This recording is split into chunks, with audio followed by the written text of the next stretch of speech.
Si trajo su Biblia, quiero invitarle por favor que vaya. ¿A dónde va a ir? No sé a dónde va a ir. A Marcos. Marcos capítulo 14.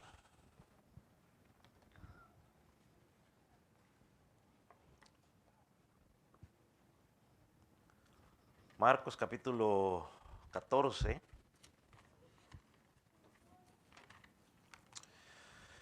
Vamos a leer unos cuantos versículos. Mm, mm, mm. Hermano, el domingo tuvimos problemas con el sistema y no pudimos transmitir, pero gloria a Dios porque se pudo solucionar y ya hoy estamos otra vez compartiendo con aquellos hermanos que nos ven en las redes sociales. La tecnología es buena, pero a veces nos falla y así que nos falló el domingo, pero aquí estamos. Marcos, ¿lo tienen? Dice, esto es inmediatamente después de lo que estudiamos la semana pasada, ¿no? De que Jesucristo fue arrestado, él se entregó para ser arrestado. Dice, trajeron pues a Jesús al sumo sacerdote y se reunieron todos los principales sacerdotes y los ancianos y los escribas. Y Pedro le seguía de lejos hasta dentro del patio del sumo sacerdote y estaba sentado con los alguaciles calentándose al juego. Y los principales sacerdotes y todo el concilio buscando testimonio contra Jesús para entregarle a la muerte, pero no lo hallaban, porque muchos decían falso testimonio contra él, mas sus testimonios no concordaban. Entonces, levantándose unos dieron falso testimonio contra él diciendo, nosotros le hemos oído decir, yo derribaré este templo hecho a mano y en 3 días edificaré otro hecho sin manos. Pero ni aun así concordaban en el testimonio. Entonces el sumo sacerdote, levantándose en medio, preguntó a Jesús diciendo, ¿no respondes nada? ¿Qué testifican estos contra ti? Mas él callaba y nada respondía. El sumo sacerdote le volvió a preguntar y le dijo, ¿eres tú el Cristo, el Hijo del bendito? Y Jesús le dijo, yo soy. Y veréis al Hijo del hombre sentado a diestra del poder de Dios, viniendo en las nubes del cielo. Entonces el sumo sacerdote, rasgando sus vestiduras, dijo, ¿qué más necesidad tenemos de testigos? Habéis oído la blasfemia. ¿Qué os parece? Y todos ellos le condenaron, declarándole ser digno de muerte. Algunos comenzaron a escupirle y a cubrirle el rostro y a darle de puñetazos y a decirle, profetiza, y los alguaciles le daban bofetadas. Puede tomar asiento. Estamos estudiando sobre cristología bíblica y comenzamos hablando en la cristología sobre la persona de Cristo. Y la persona de Cristo dijimos que encierra tanto su divinidad como su humanidad. Hemos hablado sobre la encarnación de Jesucristo y cuando hablamos de la encarnación nos enfocamos en la misión de la encarnación de Cristo. Y cuando estudiamos ello, vimos el significado de su encarnación. Estuvimos hablando de lo que él tuvo que desprenderse, lo que se despojó al encarnarse. Hablamos en la misión de Jesucristo, de su encarnación, hablamos de por qué era necesario que fuera bautizado. Tratamos de hablar de su vida impecable y tomamos como base la tentación que Jesucristo tuvo. Y la semana pasada, quizás, digamos, podría entrar en la categoría que vamos a empezar a hablar, pero lo dejamos en la semana pasada, hablamos de su entrega voluntaria. A Jesús nadie lo capturó, él se entregó para ser capturado. Son dos cosas que tienen que estar claras, diferentes. Él se entregó para ser capturado para que se cumpliera las profecías. Ahora vamos a introducirnos en la muerte de Cristo, su significado, y vamos a hablar de su condena. De hecho es el título, ¿no? Muerte de Cristo, su condena. Y vamos a ir hablando sobre su crucifixión, sobre su resurrección, para luego terminar hablando de los oficios de Jesucristo, su oficio un poco más ampliamente sobre su oficio profético, sacerdotal y como rey. O sea que esos son los temas que vamos a estar tocando dentro de Cristología, para que usted los tenga claros. Cuando hablamos de la condena de Cristo o el juicio que Cristo fue sometido, vamos a ver que se cometieron todo tipo de irregularidades para poder condenar a un hombre inocente a la muerte. Y como hemos estudiado hasta este momento, Cristo no cometió ningún pecado. Cristo era inocente de todo cargo que se le estaba imputando ese día o cualquier otro cargo que se le podía acusar. La escritura en Hebreos 4:15 que ya estudiamos nos dice que Cristo era sin pecado. Segunda de Corintios 5:21, que es un versículo donde podemos resumir el Evangelio, también nos enseña allí que Él nunca cometió pecado. Es decir, desde que Jesucristo nació hasta que Jesucristo murió, con toda seguridad podemos decir que Él nunca violó la ley. Desde que nació hasta que murió, nunca violó la ley. Si Jesucristo hubiera recibido un trato justo en el juicio, Él nunca hubiera sido condenado. Porque Cristo fue perfecto, perfecto en santidad, perfecto en obediencia. Entonces, la semana pasada terminamos hablando de que Jesucristo fue arrestado y estaba a punto de ser enjuiciado.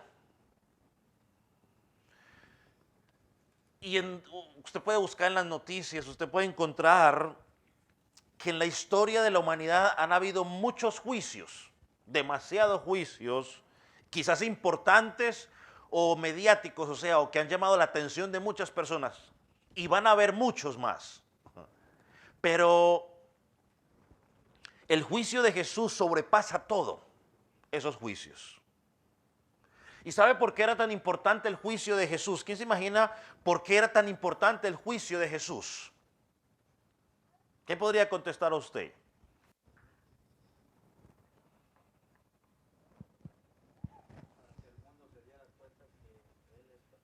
Ok, para que el mundo se diera cuenta que Él es perfecto.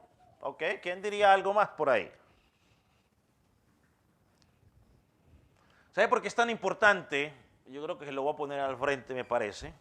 Es tan importante el juicio, hermanos, porque el veredicto que se pronunciara sobre Él dependería el destino de todos aquellos a los que Él vino a salvar, del veredicto que se diera allí.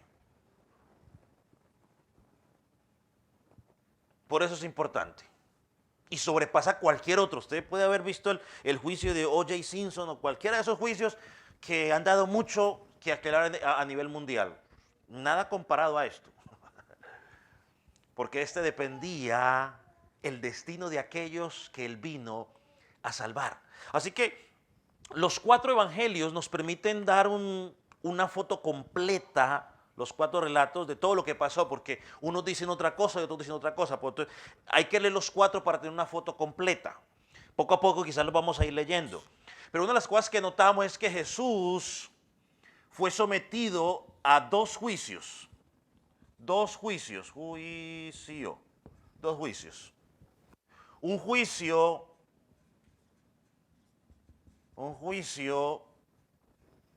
por los judíos, o un juicio religioso,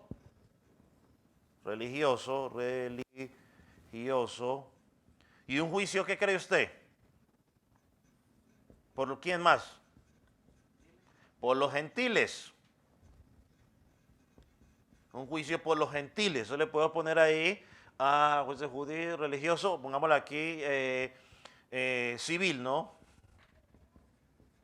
2 juicios tuvo que enfrentar el Señor Jesús.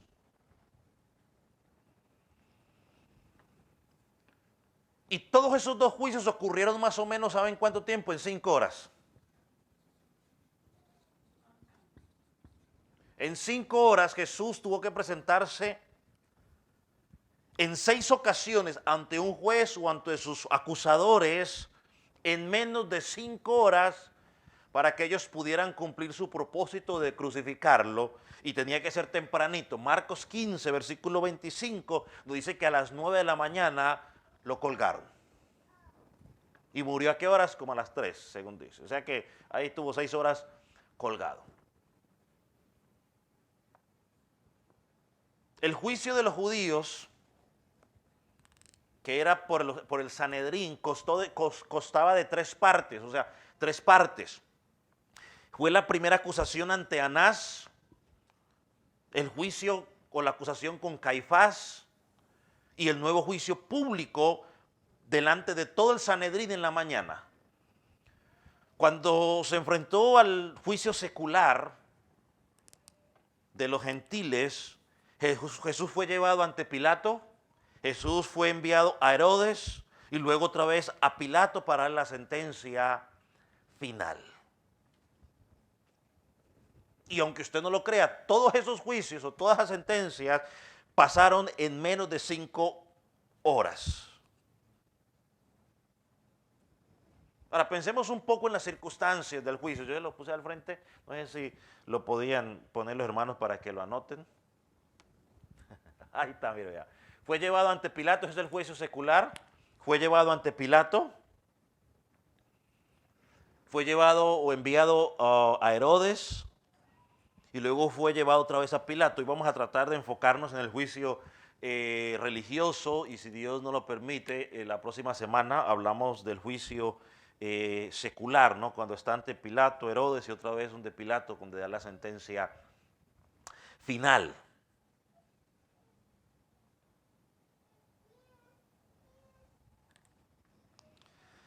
Entonces, luego de ser arrestado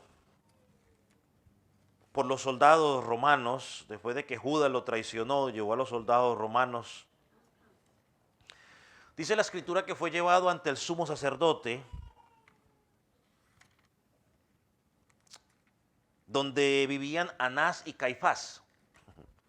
Eso está en Juan capítulo 18, versículos 12 al 13. No lo vamos a leer, pero ahí va a estar. Ahí vivían los dos. Dicen los estudiosos que posiblemente la casa estaba dividida en 2 partes, en 2 secciones. En una sección estaba Anás y en la otra sección estaba Caifás. Anás había sido el sumo sacerdote por 20 años. Y él tenía mucha influencia sobre el Sanedrín, aparte de que era el suegro de Caifás, el sumo sacerdote que en ese momento estaba ejerciendo su función. Está en Juan 18, versículo 13. Entonces, cuando Jesús fue llevado a la casa de Anás, fue sometido a un juicio preliminar y posiblemente era para darle tiempo a que el Sanedrín llegara, porque fueron convocados. Si alguien preguntara, pastor, ¿y quién era el Sanedrín? Bueno, el Sanedrín es lo que se conoce hoy como la especie, como la Suprema Corte de Justicia de ellos, ¿no? O sea, los meros que toman las decisiones. Estaba compuesto más o menos por 71 miembros, o sea, 71 personas que eran los que decidían los asuntos civiles o religiosos de la nación, los judíos. Ellos estaban encargados de eso, a pesar de que Roma los tenía conquistados. Roma les había dado cierta autoridad para que tomaran ciertas decisiones, y entonces el Sanedrín se encargaba de esas situaciones. Entonces, cuando Jesús lo llevan primero donde Anás, luego lo llevan donde Caifás para seguir el juicio. Dicen que Caifás era un hombre manipulador, oportunista, que era una persona que no era leal, que era un hombre muy desagradable. Y delante de ese hombre es que llevan a Jesús para que fuera juzgado. Y mira algo interesante, cuando usted está aquí en Marcos,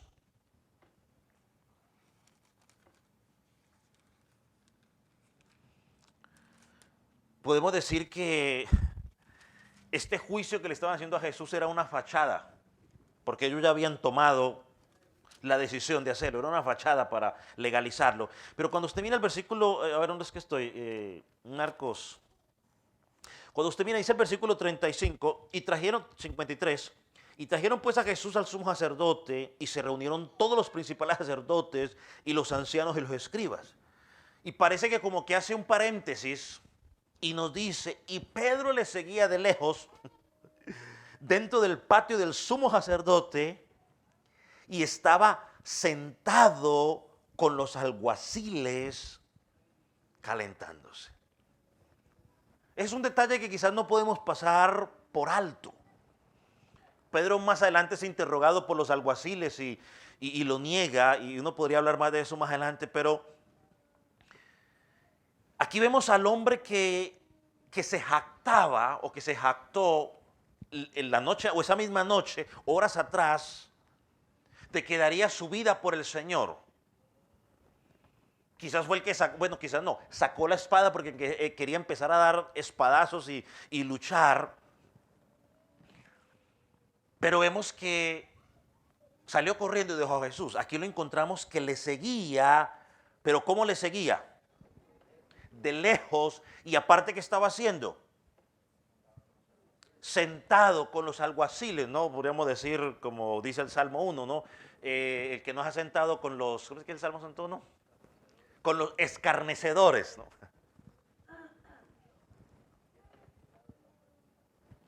¿Y cuántas veces nosotros decimos que somos seguidores de Jesucristo, que amamos a Jesucristo, que damos nuestra vida por Jesucristo, pero somos como Pedro? Le seguimos de lejos. Y espero de que usted y yo no nos encontremos en esa situación, decir que creemos en Jesucristo, que seguimos a Cristo, pero lo seguimos de lejos, lo seguimos desde una zona confortable.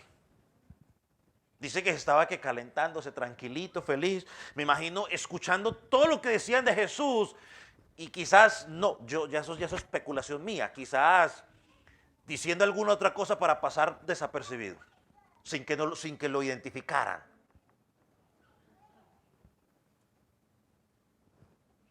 Entonces es bueno, no sé, hacer un análisis y preguntarse a uno a mí mismo, ¿cómo estoy siguiendo yo a Jesús? ¿Lo estoy siguiendo desde una situación cómoda? ¿O realmente me estoy negando a mí mismo y estoy dispuesto a dejar lo que sea por causa de Jesucristo? ¿No? O somos como el joven, la novia que le decía al novio, mi amor, vas a venir a verme durante la conversación le dice, yo te amo mucho, mi amor, tú eres el amor mío, y para aquí, para allá. Y cuando se despide le dice, mi amor, vas a venirme a ver mañana. Sí, mi amor, si no llueve, vengo.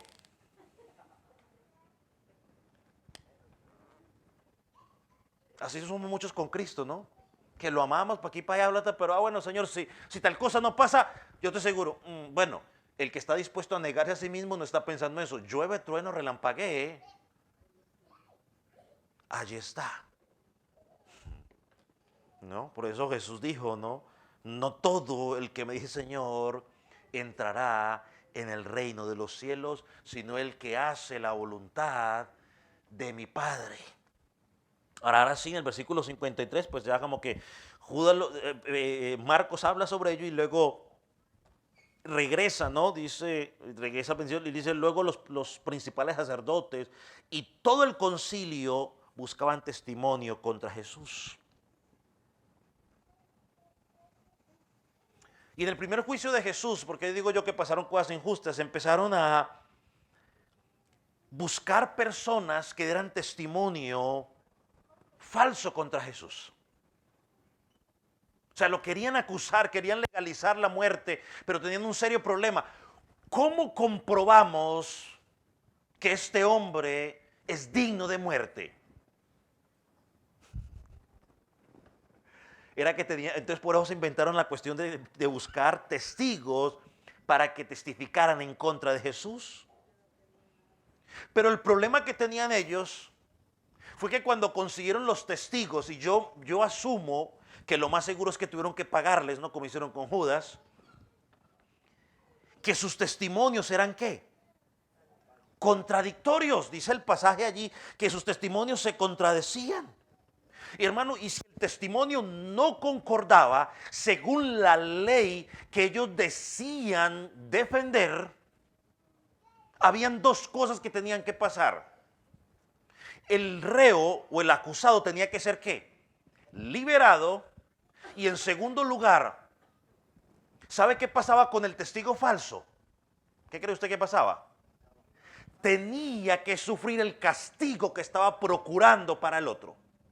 Vamos a Deuteronomio, porque eso es la ley que ellos mismos defendían, la ley que ellos mismos decían que estaban tratando de defender, ¿no? Yo quiero que usted vea allí lo irónico y lo contradictorio de este juicio,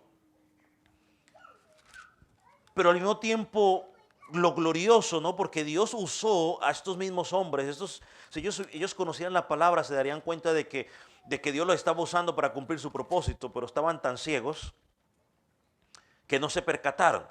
Pero miren lo que dice Deuteronomio 19, versículo 16 al 19. ¿Lo tiene? Dice, cuando se levantare testigo falso contra alguno para testificar contra él, entonces los dos litigantes se presentarán delante de Jehová, delante de quienes, de los sacerdotes y de los jueces que hubiera en aquellos días. Y los jueces inquirirán bien, o sea, investigarán bien, y si aquel testigo resultare falso y hubiera acusado falsamente a su hermano, que lo manden de vacaciones, entonces haréis con él como él pensó hacer a su hermano y quitarás el mal de en medio de ti. Dios la maldad la cortaba de raíz.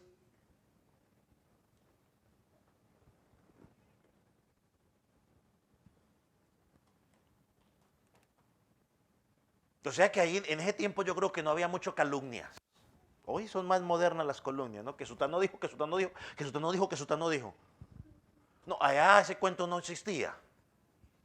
Porque cuando sutano dijo tal cosa y lo confrontaban y resultaba que era mentira, chao, chao, preso o apedreado. Entonces, ¿cómo sabemos que este juicio era injusto? Porque los del Sanedrín tuvieron que moverse a buscar testigos falsos y ellos mismos quizás debieron haber sido culpables de muerte porque ellos fueron los que trajeron los testigos. Mira el versículo 55. Y los principales sacerdotes y todo el concilio buscaban, todo el Sanedrín, 71, más los otros que hubieran por ahí, 80, pongámosle unas 80 personas como locos buscando un testigo contra Jesús para entregarle a la muerte. Pero ¿qué dice el versículo al final? No lo hallaron. Yo buscaba algo donde decía esta palabra buscaban, y era decía que buscaban ardientemente, buscaban con desespero. Como si a usted se le pierden como si a usted se le pierden $1,000. ¿Cómo los va a buscar? Ah, bueno, así mismo estaban ellos. Con ese mismo desespero. Y no lo hallaron. Dice el pasaje, no lo hallaron. Pregunta, ¿por qué no lo hallaron?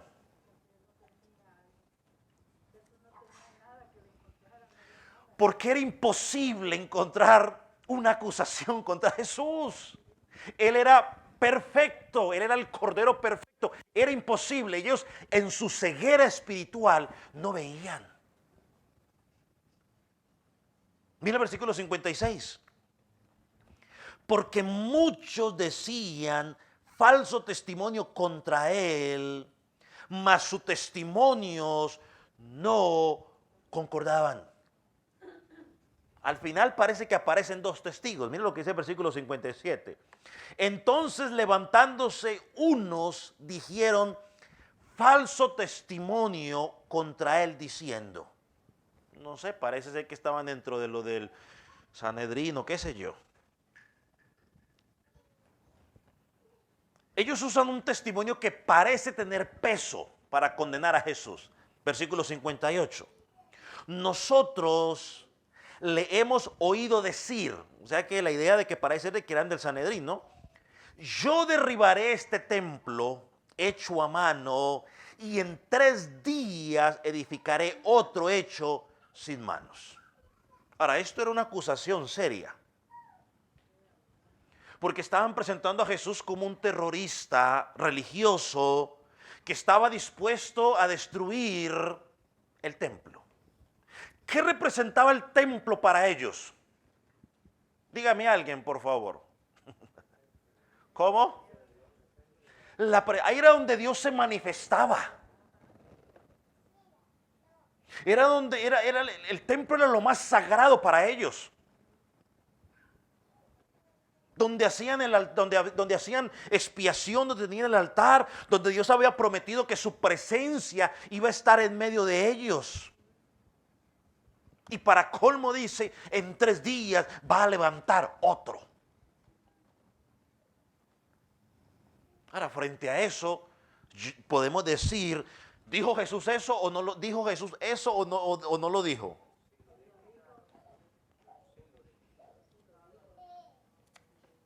Vamos a...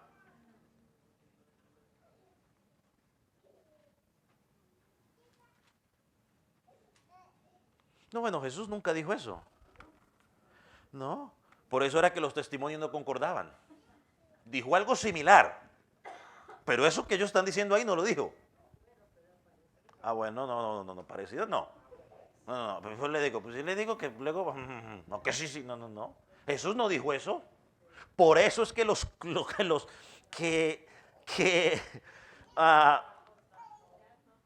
por eso es que dice el versículo 59 que sus testimonios no concordaban. Ahora, vamos a ver qué fue lo que Jesucristo dijo. Vamos a Juan capítulo 2. Allí en Juan capítulo 2, luego de la purificación del templo, los líderes religiosos estaban indignados con Jesús y le dicen a Jesús, a ver Jesús, danos una señal, muéstranos algo. ¿No? Andan a toda hora pidiendo señal.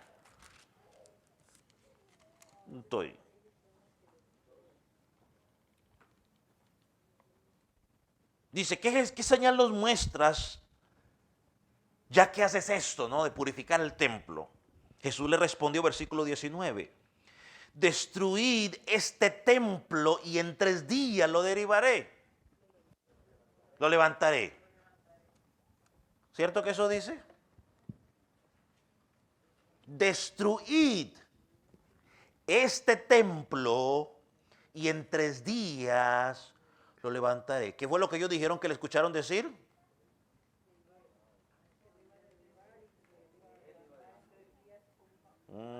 Yo derribaré, dice. Nosotros le hemos escuchado decir, yo derribaré este templo hecho a mano y en 3 días edificaré otro hecho sin manos. ¿Dijo Jesús eso? No. Ya ellos le estaban, ¿qué? Metiendo de más. Jesús dijo, destruid este templo y en 3 días lo levantaré. Jesús no estaba hablando del templo de Jerusalén.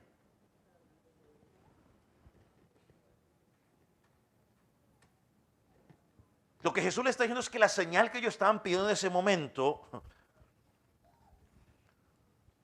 ellos mismos iban a ser testigos de ella. ¿Cuál era la señal? Mira el versículo 21. Mas él hablaba del templo, ¿de qué? De su cuerpo. Juan aquí aclara, Juan aquí aclara de que Jesús está hablando de su cuerpo, está hablando de qué, de su muerte y está hablando de su qué, de su resurrección. Jesús no está hablando de un templo físico. En otras palabras, la señal que ustedes piden es que ustedes van a destruir mi cuerpo, porque hermano, no sé usted, pero ahí dice, destruid este templo, lo más seguro que quizás Jesús le estaba diciendo a usted, destruid este templo, o sea, me van a matar ustedes a mí físicamente, y en 3 días yo, este templo, lo voy a levantar. Y viene algo interesante por si tiene alguna duda. Versículo 22. Por tanto, cuando resucitó de entre los muertos, ¿qué pasó con sus discípulos? Se acordaron de la conversación que había dicho esto y creyeron la escritura y la palabra que Jesús había dicho. Así que Jesús nunca dijo que iba a derribar eso. Jesús les dijo a ustedes, destruid. Esa versión dice, destruyan. Destruyan este templo. Estaba apuntando ¿a quién? A él. Pero la ceguera, no lo, hermanos, una vez más, el pecado es cosa seria. Por eso necesitamos de Cristo. Por eso necesitamos que el Espíritu Santo nos redarguya. Porque podemos estar convencidos que estamos bien. Ellos tenían delante de sus ojos al Mesías que llevaban por años esperando, y en su ceguera espiritual no lo veían. Necesitamos al Espíritu Santo.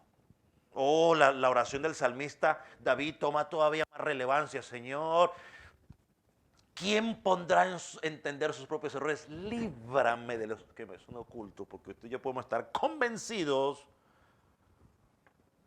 y no nos damos cuenta. De ver, mis hermanos, que gloria a Dios, porque Cristo se encargó de levantar un nuevo templo cuando resucitó al 3er día de los muertos. Él ahora, Cristo, es ese templo donde los pecadores se pueden reconciliar con Dios. Es ese templo donde los pecadores ahora podemos tener comunión con Dios. Jesús es el nuevo templo, el nuevo pacto. Destruyen el templo, o sea, mi cuerpo, mátenme, y yo en 3 días lo voy a levantar.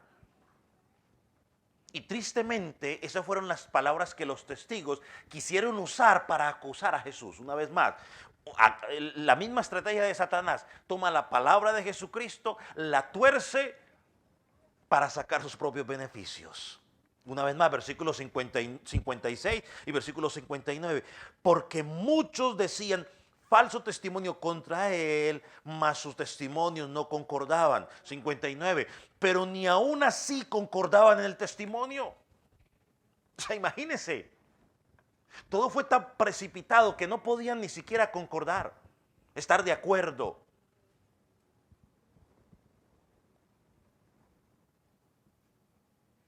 Ahora, esta contradicción de los testimonios le generaba un problema grande a los miembros del Sanedrín. Usted preguntará por qué. Porque ellos tenían que condenar a Jesús antes de que amaneciera, lo más pronto posible, y luego tenían que llevarlo a Pilato para que Pilato diera la sentencia de muerte. Porque aunque ellos lo sentenciaran a muerte, ellos no tenían el poder político para hacerlo. Dependían de Pilato para que él diera la sentencia final. O sea que ellos tenían que acabar lo más pronto posible, y para completar tenían que hacerlo rápido, antes de las 6 de la tarde, porque antes de las 6 de la tarde el cuerpo ya tenía que estar en la tumba para ellos poder seguir tranquilos, felices de la vida. ¿A qué? A celebrar la Pascua, y porque empezaba el día de reposo. Ellos empezaron el día de reposo. El calendario que ellos tenían no es el calendario que nosotros hoy tenemos. El día de ellos era de 6 de la tarde a 6 de la tarde. El de nosotros es de 12 a 12.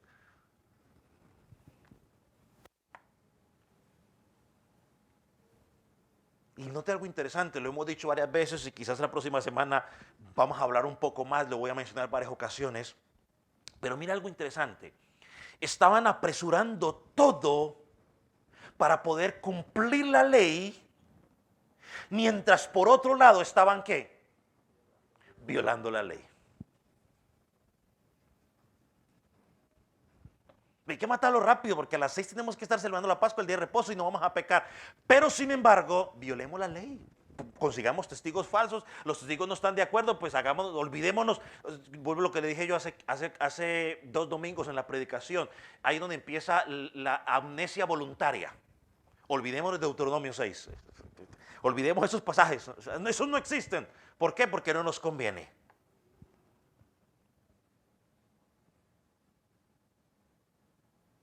Ellos no tenían. Ahora, mire el versículo, ¿dónde estoy? Volviendo a Marcos. Como los testigos no concordaban, es imposible, no iban a poder concordar.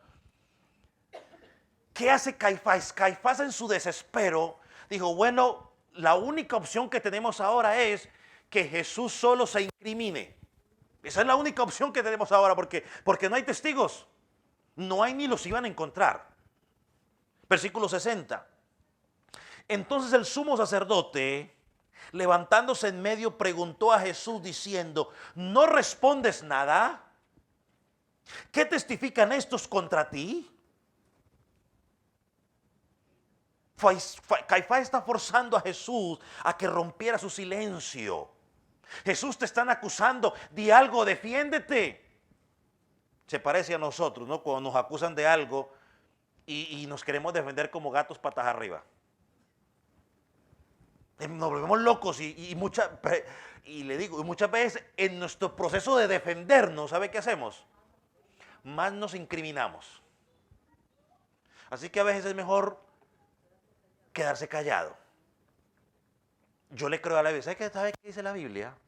La Biblia dice que aun cuando el necio calla, es sabio. A veces es mejor, vea, calladito me veo más bonito. Jesús mantuvo silencio, permaneció callado. Versículo 61 dice, mas él callaba y nada respondía. Y esto ya había sido profetizado ¿por quién? Por Isaías. Lo leímos hace unas 2 semanas, creo. Isaías 53, versículo 7, si lo quiere buscar. Lo voy a dar tiempo, mientras tanto tomo agua.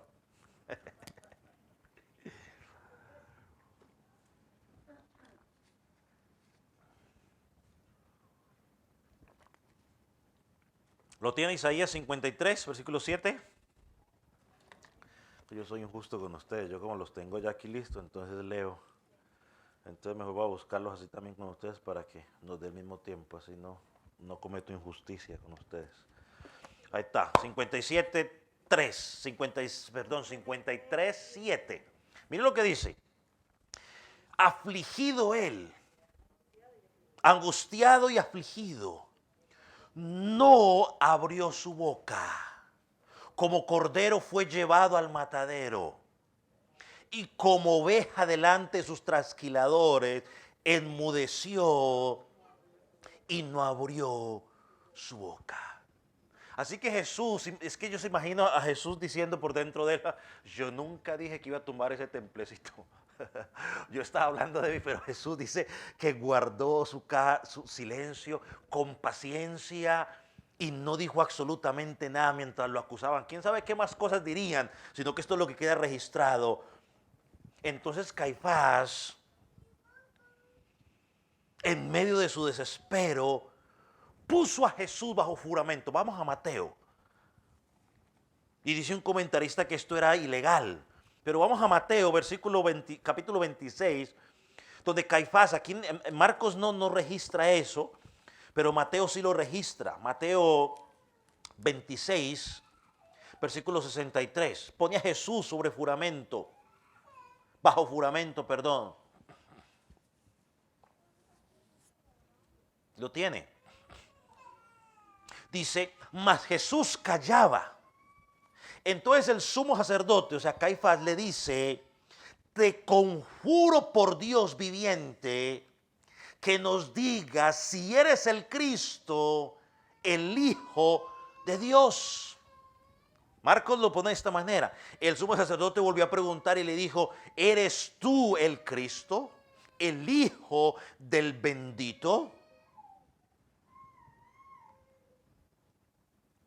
Lo puso bajo juramento, entonces Jesús habló. Mientras tanto, no. Ahora, note que que Caifás no le pregunta a Jesús, Jesús, ¿qué fue lo que tú hiciste? Pilato sí creo que lo preguntó. O sea, ¿qué fue lo que hiciste? Que esa podría haber sido la pregunta adecuada, ¿no? Él no está preguntando, no, ¿quién eres tú? Está preguntando por su qué? Identidad. Y el sumo sacerdote con esa pregunta lo que estaba tratando era forzar a Jesús a que Jesús solo abriera su boca, dijera su relación con el Padre y entonces ellos pueden decir, aquí tenemos la prueba que necesitamos. Ellos querían que Jesús dijera, si yo comparto la misma naturaleza con mi Padre. O sea que Caifás le estaba preguntando a Jesús, Jesús, respóndenos o háblanos de tu divinidad. Y no querían saber de la divinidad de Jesús para adorarlo y para aceptarlo como Mesías, sino ¿para qué? Para condenarlo. Cristo en muchas ocasiones él dijo que él era hijo de Dios. Y cuando Jesús decía que era hijo de Dios, ¿qué hacían los judíos? ¿Entendían, cierto? Ellos entendían.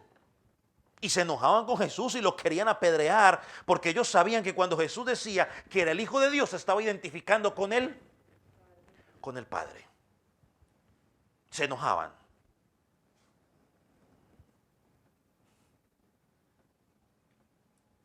Hermano, según las normas que ellos tenían,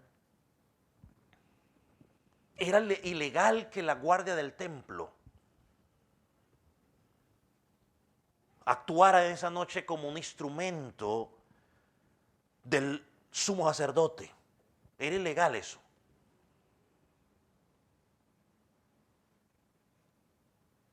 Tampoco se podría hacer, tampoco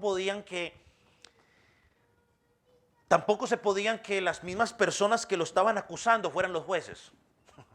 Y ahí ellos lo estaban acusando y estaban siendo los mismos jueces. Los jueces tenían que investigar, no acusar. Y ahí lo están acusando, no lo están investigando. Tampoco se podía llevar un juicio en un lugar privado así como lo estaban haciendo ellos. Y más cuando alguien estaba tratando de ser condenado a muerte. Ese era un juicio que tenía que hacerse público, tenía que hacerse a la luz del día. Y aparte, tenían que esperar 24 horas antes de ejecutarlo. Pero Jesús no, ellos no esperaban nada de eso. Y tercero, ningún acusado se podía forzar a que se incriminara él mismo, o sea, que él se echara la culpa. No se podía, y aquí encontramos que están haciendo todas esas cosas para incriminar a Jesús. Ahora, volviendo a nuestro pasaje, vamos a la respuesta de Jesús, versículo 62, en Marcos 14. Mira la respuesta de Jesús. Y Jesús le dijo, yo soy. Caifás, ¿quieres una respuesta? Pues aquí tienes mi respuesta. Sí, yo soy el Mesías, Caifás. Sí, soy el Mesías anunciado por los profetas, Caifás. Sí, Caifás, yo soy el Hijo de Dios, el unigénito de Dios. Ahora, Jesús sabía que con esa respuesta era suficiente para condenarlo a muerte. Y mire que no se quedó callado. Sigue diciendo, mire lo que le añade a lo que acabo de decir. Le dijo, si yo soy el Hijo de Dios, le dijo, yo soy el Mesías. Pero no solo allí, mire lo que le dice. Delante de Caifás y de todos los presentes, y verás al Hijo del Hombre sentado a la diestra del poder de Dios y viniendo en las nubes del cielo. Y como los del Sanedrín y el sacerdote conocían la escritura, sabían que Jesús estaba citando Daniel capítulo 7. Vaya a Daniel capítulo 7, versículos 13 y 14, ya lo estudiamos cuando estábamos hablando del Hijo del Hombre, ¿se acuerda? O sea, Jesús se la dejó ir con toda a don Caifás y a toda esta gente. ¿Quieren escucharme? Pues me van a escuchar ahora. No solamente soy el Hijo de Dios, no solamente soy el Mesías, sino que verás al Hijo de Dios sentado a la diestra del Padre y viniendo en las nubes del cielo. Yo ya le añado en gloria, alabado sea el Señor. Miren lo que dice Daniel, ¿lo tiene? Miraba yo en la visión de noche, y he aquí con las nubes del cielo, veía uno como hijo de hombre, que vino hasta el anciano de días, y le hicieron acercarse delante de él. Oh, versículo 14. Y le fue dado dominio, gloria y reino para todos los pueblos, naciones y lenguas le servirán.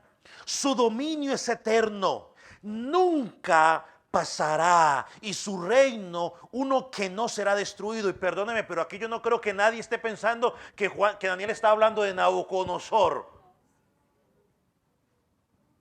Es una descripción de quién, de Cristo. Sigue diciendo, sí, yo soy. La muerte no será suficiente. Y verán al Hijo del Hombre viniendo en las nubes del cielo, y al que fue dado dominio y gloria y reino por todos. Oh Caifás, ¿tú me preguntas si soy el Cristo? Hoy, Caifás, tú me estás acusando. Pero llegará el día en que me vas a ver y yo seré tu acusador. Me verás venir en gloria. Como dice el Salmo 101, Salmo 110, versículo 1. Siéntate a mi diestra hasta que ponga a tus enemigos por estrado de tus pies. Así que la próxima vez que Caifás, hermano, la próxima vez que Caifás vea a Cristo, su cuerpecito va a temblar.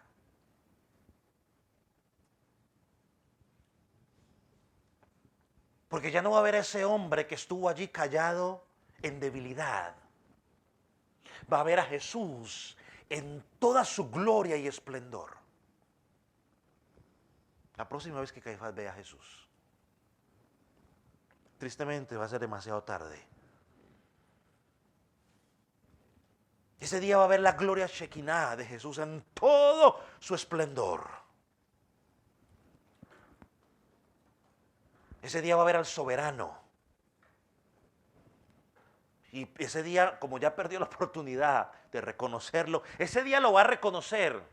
Ese día se doblará su rodilla, pero será demasiado tarde, porque escuchará la condena del Señor Jesucristo sobre él. Ahora, note algo interesante, hermano. En un momento, y eso es lo que pasa cuando uno empieza a estudiar la Biblia, ¿no? En un momento, el acusado se convirtió en ¿qué? En acusador. Y eso es lo que pasó cuando usted y yo empezamos a estudiar la Biblia. Nos sentamos, vamos a estudiar la Biblia, y nos ponemos a estudiarla, y luego la Biblia termina estudiándonos a nosotros.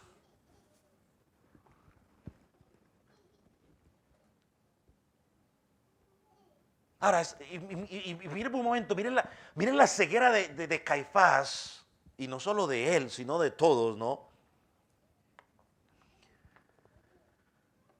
Hermano, cuando uno está lleno de orgullo, cuando uno está lleno no tiene un espíritu enseñable, cuando uno está mal, uno toma la actitud de Caifás. Porque Caifás, cuando escucha las palabras de Jesús, en cierta manera se llena de alegría y satisfacción. ¿Sabe por qué? Porque escuchó lo que quería escuchar. Versículo 60, vamos a leer los 63 y 64. Entonces el sumo sacerdote rasgó sus vestiduras y dijo, ¿qué más necesidad tenemos de testigo? Habéis oído la blasfemia, ¿qué os parece? Y todos ellos le condenaron, declarándole ser digno de muerte. Hermano, qué hipocresía a nivel más experto, llamémoslo así. Él supuestamente, cuando el sumo sacerdote rasgaban sus vestiduras, era de indignación, una indignación santa. No, pues ahorita está indignado él por la blasfemia del Señor Jesucristo. A pesar de que los sumos sacerdotes no podían rasgarse por así las vestiduras. Levíticos lo prohíbe. Levíticos 21 prohíbe que ellos hicieran eso. Aunque bueno, si había una excepción, era por causa de blasfemia. Los benditos sabían la escritura, pero estaban usando los versículos que les convenían. Supuestamente por el dolor que el nombre de Dios estaba siendo pisoteado, denigrado. Entonces él rasgó sus vestiduras en símbolo de dolor. Tremenda hipocresía, porque si realmente conocieran las escrituras, se hubieran dado cuenta que tenían al Mesías delante de sus narices, pero su ceguera no les permitió verlo. Y miren la declaración que él da, que quizás, no sé, yo digo, da risa la declaración de Caifás, porque miren lo que dice el versículo, no estoy, ¿qué se me hizo? Oh, está en otra página. Dice al final del versículo 63, ¿qué más necesidad tenemos de testigos? Hombre, no seas payaso. Si nunca has tenido testigos. Nunca has tenido un solo testigo. Mire el versículo 64. Y bueno, sí tenías unos testigos, pero todos los testigos que tenían eran falsos, eran pagados. ¿No? Bueno, digo yo. O sea, ya yo le llevaba metiéndole yo de mi cosecha, como dicen por ahí. Versículo 64. Ya le habla al Sanedrín, ¿no? A los otros 60 y pico que tiene ahí, 60 y 71. ¿Habéis oído la blasfemia? ¿Qué os parece? Es decir, ustedes lo han escuchado.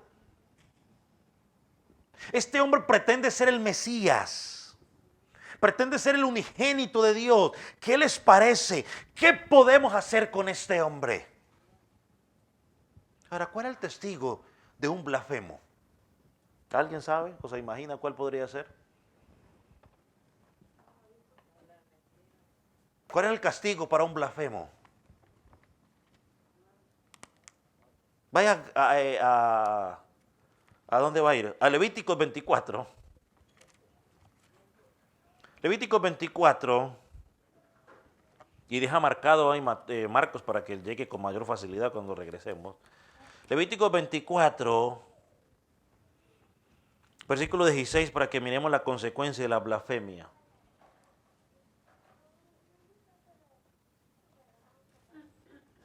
Yo creo que no se los mandé, perdóname, le mandé una parte nomás a ellos. Pero miren lo que dice el versículo que dije, 16. Y el que blasfemara el nombre de Jehová ha de ser muerto. Ah, bueno, listo. No, pero no queda allí. Miren lo que dice. ¿Cómo va a morir? Toda la congregación. ¿Lo qué? Lo apedreará. Así al extranjero como al natural. Si blasfemara el nombre de Jehová, que muera.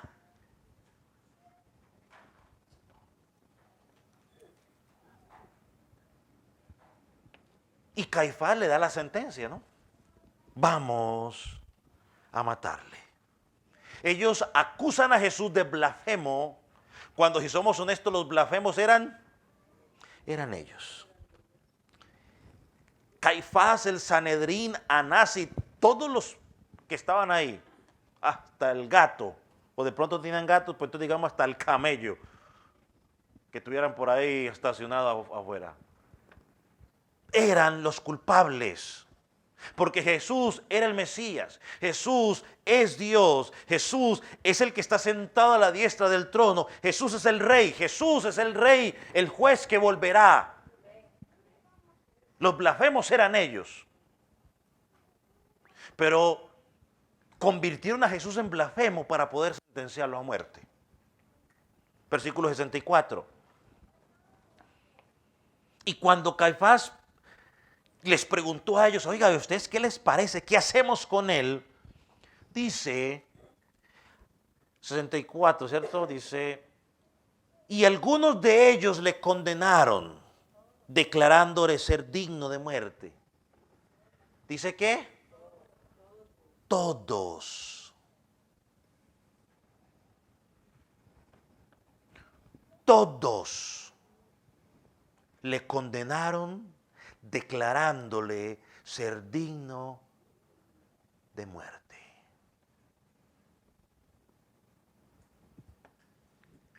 Las acusaciones eran ilegales, los testimonios eran ilegales, el interrogatorio era ilegal y la sentencia era ilegal.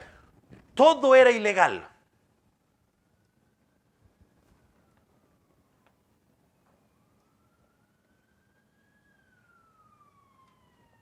Y antes de llevarlo de Pilato, porque les quiero decir algo antes de Pilato, ¿cuál fue la sentencia que dijimos que él había dado? Blasfemo, ¿cierto? Téngala presente, téngala bien presente. Miren lo que es el versículo 65. Como ya estaba todo listo para irnos para donde Pilato,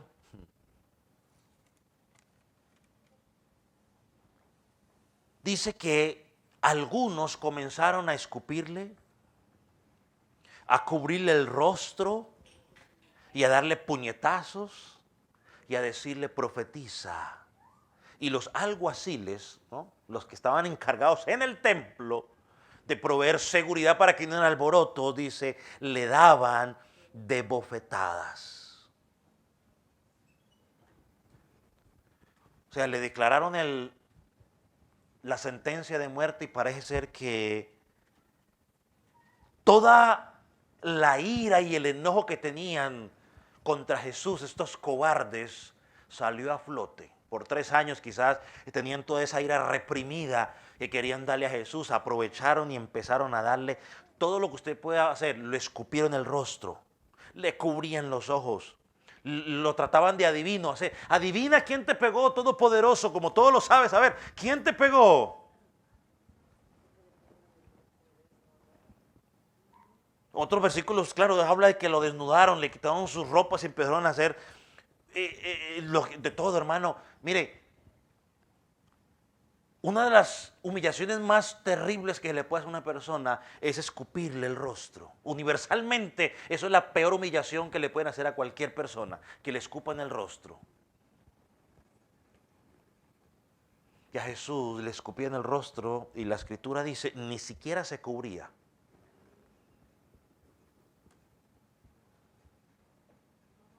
Los que estaban cumpliendo la ley, los que estaban indignados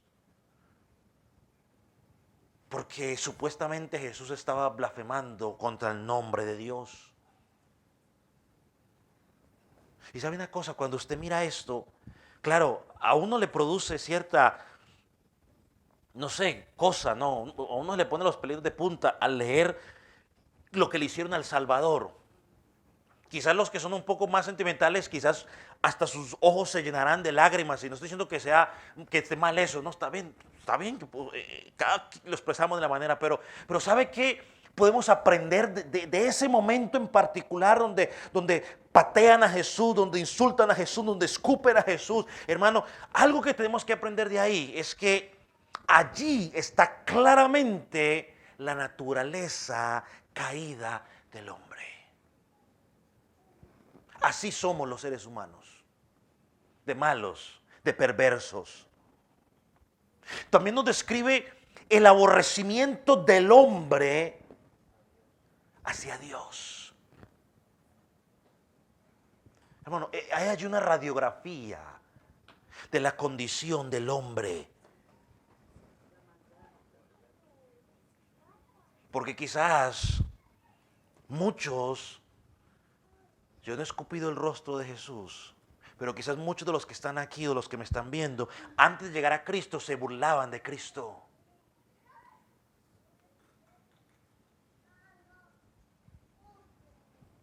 Y no hay mucha diferencia al que lo estaba escupiendo allá a que usted y yo nos estemos burlando de Cristo, de su evangelio. No hay mucha diferencia. Es lo mismo.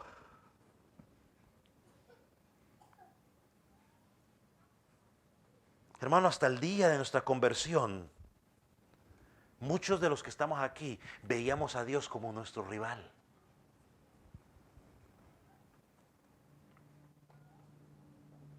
Porque queríamos vivir a nuestra propia manera, a lo que bien nos parece, bajo nuestras propias normas y cuestionábamos todo lo que Dios dice. Solo hasta que Dios abrió nuestro corazón y nos atrajo con esos lazos de amor fue que pudimos entender y decir, wow, qué equivocado estaba yo.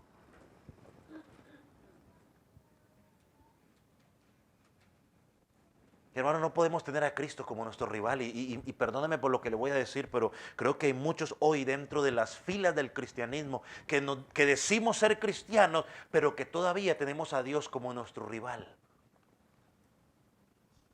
Peleamos contra Él en lo que Él pide de nosotros. Es que, una vez más, no todo el que me dice Señor, Señor, entrará en el reino de los cielos. Yo creo que es algo que como cristianos debería enseñar más. O sea, no todo el que sabe los versículos de memoria es cristiano. No todo el que va a una iglesia es cristiano.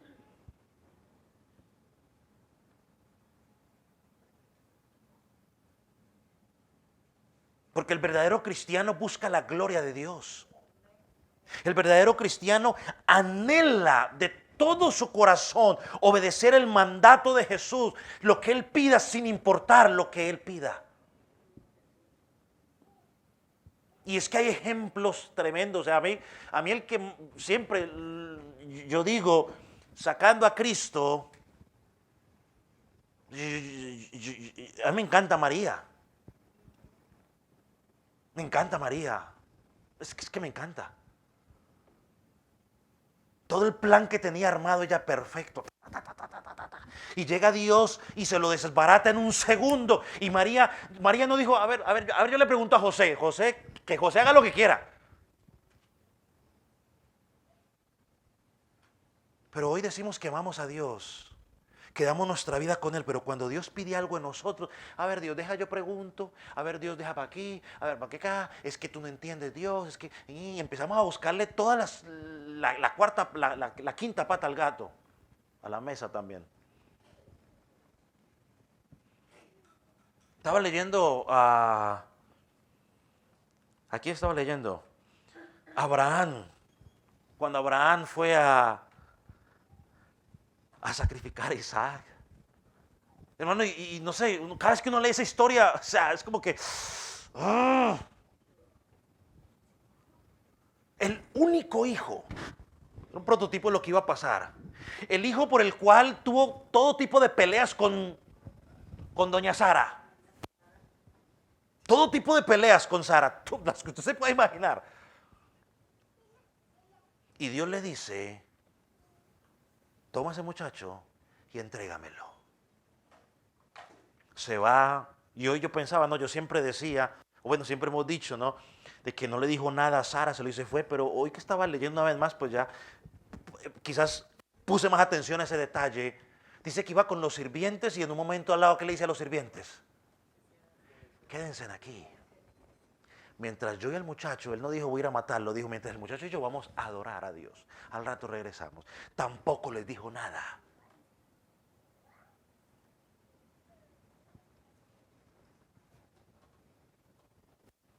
Y luego estamos nosotros en otro nivel, ¿no? Que amamos a Dios, que para aquí, para allá, que yo doy mi vida, que no sé qué, que no sé cuántas. Y cuando Dios te pide lo más mínimo, empiezan las excusas. Señor, lo que pasa es que compré en la yunta de bueyes y lo voy a ir a probar. Compré una casa y la voy a ir a mirar. Y, hermano, no todo el que dice, Señor, Señor.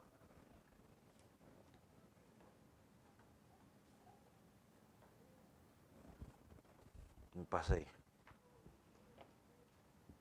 Entonces, yo creo que ahí no entiende lo que dice 2 Corintios 5:14, ¿no? Porque el amor de Cristo nos constriñe. Pensando en esto, si uno murió por todos, luego todos murieron. Mire, yo no le puse ese versículo, pero quizás a lo que vamos a hablar la próxima semana. Quiero que vaya a Lucas 23:2. No lo puse, perdón a los hermanos que quizás están en línea. Pero como usted es un hombre y una mujer juiciosa y tiene su Biblia ahí al lado, pues no se le va a complicar.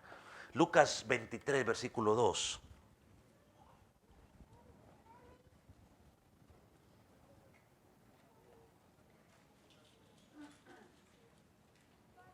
Luego que salen de allí, Salen corriendo donde Pilato, donde va a empezar el juicio secular, si lo podemos llamar de esa manera. ¿Lo tiene? Lucas 23. Yo no lo tengo, pero yo lo voy a tener. Y mira lo que le dicen. Y comenzaron a acusar lo delante de Pilato, porque está ante Pilato. Y mira lo que dicen. Y aquí lo voy a dejar y la próxima semana vamos a partir de aquí. Y comenzando a acusarlo diciendo, a este hombre hemos hallado. ¿Qué hemos hallado en él? Que pervierte la nación, que prohíbe dar tributo a César, diciendo que él mismo es el Cristo, un rey. Qué hermoso, ¿cierto? Siguen las mentiras. ¿Cuál fue la acusación que según ellos llegaron a la conclusión que Jesús era? ¿Cuál era, perdón? ¿Se les olvidó? ¿Que era un qué? No. ¿Cuál fue la conclusión a la que ellos llegaron en el juicio que ellos hicieron con Caifás? Que era un blasfemo. Y por eso lo querían matar. Pero cuando llegan donde Pilato, ¿qué le dijeron? ¿Que Jesús era blasfemo? ¿Por qué? Porque a Pilato no le importa eso. A ustedes con su rollo religión. A Pilato le dijeron otra cosa. 3 cargos, según donde Pilato. ¿Cuáles eran los cargos? Que pervierte la nación. Pilato, este man es un revoltoso. Segundo, que prohíbe dar tributo a César. Ay, papá, le están tocando el billete. Le están tocando el billete y los impuestos, cualquier gobierno, vea, usted le puede lo que quiera al gobierno, pero quítele los impuestos y verá cómo se ponen. Se le vienen y se le llevan hasta el nido del perro. El perro no tiene nido, ¿cierto? Pero eso dicen por ahí. Hasta el nido del pajarito se le van a llevar si se tiene pajarito. Se le llevan todo. Y por último, está diciendo que Él es el Cristo. Le está diciendo, Él es un rey. En otras palabras, adelantándolo un poquitico para la próxima semana, le están diciendo a Pilato, mire, vea, este te quiere dar un golpe de Estado. Preguntas, dudas, quejas, reclamos. Ya la próxima vez que hablemos del juicio de Jesús frente a Pilato, pues vamos a ahondar más esto. Pero yo quiero que usted mire una vez más la maldad de aquellos que estaban deseosos de cumplir la ley a cabalidad, el desorden que estaban haciendo.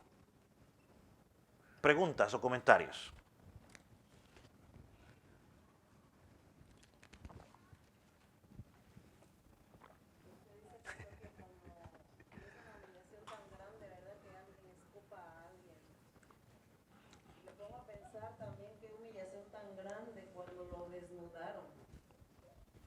Eso es horrible. Hermano, yo creo que esas son dos de las cosas más peores que usted le puede hacer a un ser humano, es eso. Desnudarlo y ponerlo a desfilar y escupir en la cara. Cualquier otra cosa usted se la podrá aguantar y va aquí para allá, pero esas deben ser las dos cosas más, gracias a mí, ninguna de las dos me han hecho. Yo nada más quería opinar con respecto a que cuando le empiezan a escupirle y a pegarle y darle de puñetazos y todas esas situaciones que le hacen al Señor, ahí me doy cuenta una vez más de la humildad de Él, que como dice que Él no abrió su boca para decir nada. O sea, su humildad la demostró una vez más ahí en ese momento, porque todo eso que le hicieron era, o sea, creo que nosotros no podemos quizás aguantar esas cosas, ¿verdad? Pero él sí, porque él es Dios. Y aparte de su humildad, De su su sometimiento. sometimiento a lo que, porque él ya sabía lo que iba a suceder, él ya sabía todo lo que le venía, pero aún así él no se puso, decimos, bueno, yo digo rejego, no me hagan esto, o sea, él lo aceptó, porque sabía que era lo que tenía que pasar, él sabía. Ya Es todo, entiende hermano. usted, ahí es cuando no entiende la oración de Jesús en el Getsemaní. Y mire otra cosa, teniendo el poder para acabar eso en el acto. Isaías 53 dice, guardó silencio, no dijo nada. Y usted le puede añadir sometimiento al Padre, obediencia y de todo lo que usted le quiera. Pero sabe una más que quizás no podemos pasar por alto. ¿Sabe por qué más no lo hizo? Empieza en A y termina en R. Por amor.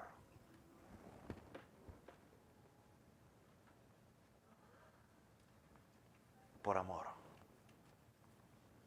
Y luego usted y yo decimos que amamos al Señor y nos quedamos demasiado cortos. ¿Alguna otra pregunta o comentario? Bueno, comentario porque no han hecho preguntas. Está tan claro que tienes que preguntar uno ahí. Vamos a orar entonces.